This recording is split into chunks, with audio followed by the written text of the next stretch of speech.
बच्चों, आज हम एक्सरसाइज 3.1 का क्वेश्चन नंबर 5 पढ़ेंगे। क्वेश्चन काफी लंबा है, मेरा बोर्ड भर गया है। हम सबसे पहले पढ़ेंगे और लिखने की मेहनत जरूर करेंगे, क्योंकि क्वेश्चन में लिखने की मेहनत जरूर होना चाहिए, तभी हमें क्लियर होता है। निम्नलिखित सारणी प्रत्येक खिलाड़ी द्वारा 4 खेलों में से अर्जित किए गए अंकों को दर्शाती है। सबसे पहले हम शब्दों का जो इसमें यूज करा है उनके बारे में डिस्कस करेंगे। निम्नलिखित सारणी, ये जो बना हुआ है इसे सारणी कहते हैं। प्रत्येक खिलाड़ी मतलब हर एक खिलाड़ी, 4 खिलाड़ी हैं इसलिए प्रत्येक खिलाड़ी द्वारा 4 खेलों में अर्जित, अर्जित मतलब उन्हें कितने अंक दिए दर्शाती है। अर्जित मतलब उनने अंक प्राप्त किए। ठीक, तो ये है खिलाड़ी ए, बी और सी। 3 खिलाड़ी हैं और 4 खेल खेले हैं, 1 2 3 4। ठीक, पहला वाला एक खिलाड़ी है, उसने पहले वाले खेल में 14 अंक लिए, फिर 16, फिर 10, फिर 10। ठीक, दूसरा वाला बी है जिसने पहले खेल में 0, फिर 8, फिर 6 और 4 लिए। तीसरा खिलाड़ी जो सी है, इसने पहले में 8, दूसरे में 11 और तीसरा खेल उसने खेला ही नहीं और चौथे में 13 है। ठीक, अब ये तो हो गई सारणी, उनने कितने नंबर चारों खेलों में अर्जित किए गए अंकों को दर्शाती है, तो ये हो गए अंक। अब इसके बाद वो क्वेश्चन दिए, सारणी के बाद हमें प्रश्न दिए हैं। निम्नलिखित प्रश्नों के उत्तर दीजिए। ठीक है, नंबर 1, प्रत्येक खेल में ए, किसके द्वारा? ए द्वारा अर्जित औसत अंक ज्ञात कीजिए। क्या कह रहा है वो? औसत अंक ज्ञात कीजिए। औसत अंक को ही माध्य ज्ञात कीजिए कहते हैं। दोनों बात का एक ही मतलब है। सबसे पहले औसत अंक ज्ञात करने के लिए या माध्य ज्ञात करने के लिए, दोनों बात एक ही होती है। शॉर्ट फॉर्म में माध्य कहते हैं और औसत कहते हैं, दोनों का फॉर्मूला सेम है। सबसे पहले हम 1 वाले को सॉल्व करते हैं। ठीक है, तो 1 क्वेश्चन में हमें चाहिए औसत अंक, औसत अंक। ठीक, ये भी कह सकते हो या क्या कह सकते हो? माध्य। तो माध्य बराबर क्या होता है? प्रेक्षण। हमारा प्रेक्षण क्या था? प्रेक्षण, प्रेक्षण, प्रेक्षणों का योग बटे प्रेक्षण की संख्या, ठीक, ये हमारा फॉर्मूला है। अब देखो हमारे पास जगह कम है, आप नीचे लिखना, हम यहाँ साइड में लिख रहे हैं। प्रेक्षण अंकों का योग, तो ये कितने हैं? 14, 16, 10, 10। तो हम इनको प्लस कर लेंगे, कितने हो गए? 14 प्लस 16 प्लस 10 प्लस 10 बटे में कितने आएंगे? 4, क्योंकि 4 बार खेला हुआ है इनने, तो ये औसत हो गया।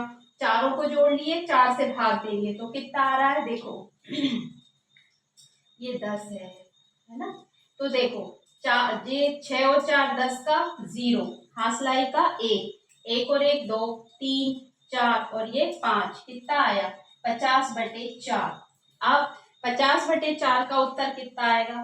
देखो 50 में 4 का भाग दो, 4 का 4 एकम 4, माइनस करो 1, उतार लो 0, कितना हो गया? 10, 4 दूनी 8, माइनस करो 2, यहाँ पे क्या लगा दो? दशमलव, फिर 4 का पहाड़ा यहाँ लगा दो 0, दशमलव लगे तो 0 तो लगेगा। 4 पंजे 20, तो ये 20 माइनस करा 0, आंसर कितना आया? 12.5। तो हमारा माध्य क्या हो गया? माध्य बराबर 12.5। ठीक, पहले का आंसर आ गया, समझ आई बात? औसत ज्ञात करो या माध्य, बात एक ही होती है। तो प्रेक्षणों का योग बटे प्रेक्षणों की संख्या।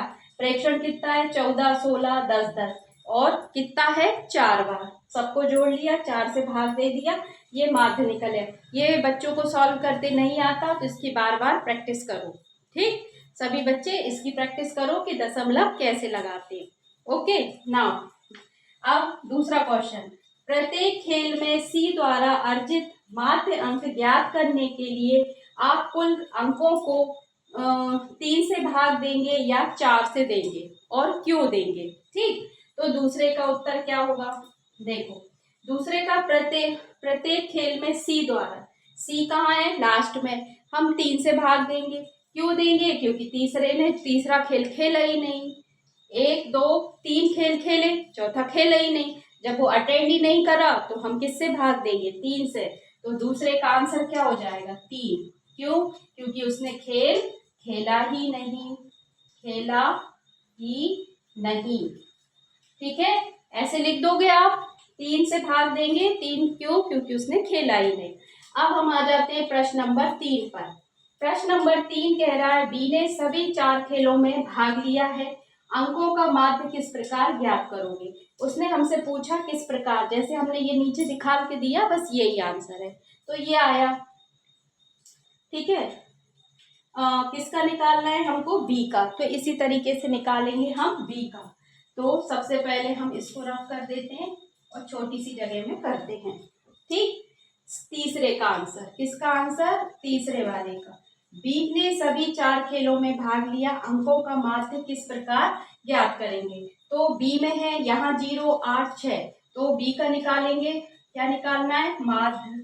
ठीक है, अब हम फार्मूला नहीं लिखेंगे क्योंकि हमने यहाँ लिख दिया, आप लिखना, हमने लिख दिया है। ठीक, तो ये आएगा 0 + 8 + 4 प्लस पहले 6 और फिर 4।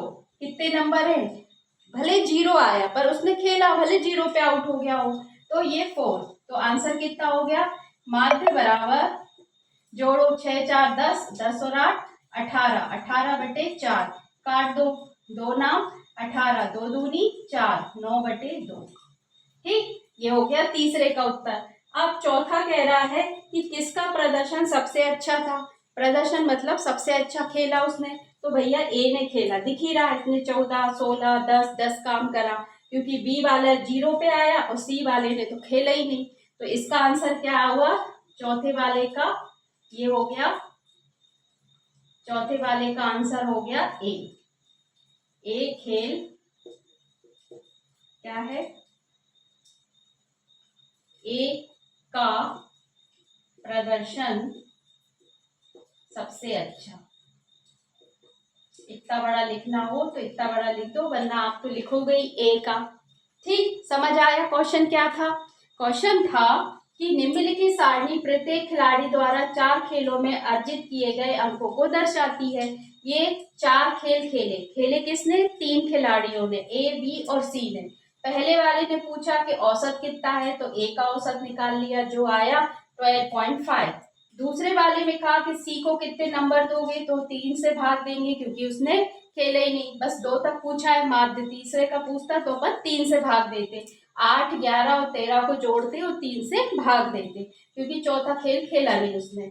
अब उसने पूछा बी के सभी भाग के लिए अंकों का माध्य, तो हमने इन सबको जोड़ के निकाला, जो आया 9/2। अगर 2 से भाग देते 9 को भी, तो ये 4.5 आएगा, वो भी आ सकता है। जैसे 9 में भाग दो 2 से, तो 2 चौके 8, बचा 1, पॉइंट लगा दो तो 10, 2 पंजे 10, तो ये कितना आता? 2.5। इसका आंसर भी अगर लिखोगे तो ये आएगा 4.5। ठीक, ये आएगा। और उसने कहा किसका प्रदर्शन अच्छा है, तो भैया सबसे अच्छा तो ए का ही है। क्यों? क्योंकि 16 14 10 10 उसने सबसे अच्छे मार्क्स लाया, तो इसलिए ये 5th क्वेश्चन हमारा कंप्लीट हो गया। बहुत इजी है, इसको बस माध्य का फॉर्मूला याद करके करना है, तो ये आपके तीनों क्वेश्चन अच्छे से हो जाएंगे। ओके, वीडियो अच्छा लगे तो लाइक जरूर करना। ओके।